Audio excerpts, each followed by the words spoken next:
છોડને કયા તત્વની સૌથી વધુ જરૂર પડે છે? તમે તો નાઇટ્રોજન, ફોસ્ફરસ, પોટેશિયમ વિચારવા પણ લાગી ગયા છો, પણ હું તમને એમ કહું કે NPKની જરૂર માત્ર 4 થી 5% જ પડે છે, બાકી તો 95 થી 96% બીજું કંઈક જ છે.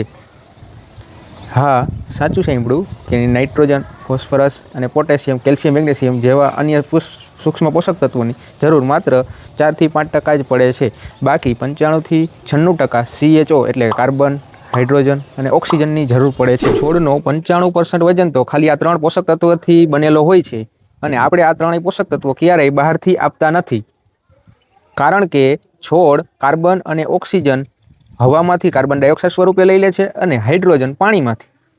ત્યારબાદ પ્રકાશની હાજરીમાં પ્રકાશ સંશ્લેષણની ક્રિયા કરીને ખોરાક બનાવે છે, પછી આપણને ખૂબ જ ઉપયોગી એટલે કે ઓક્સિજન હવામાં છોડે છે. તો ખેડૂત મિત્રો, આવી વધુ માહિતી જાણવા માટે આજે જ અમારા પેજને ફોલો કરો.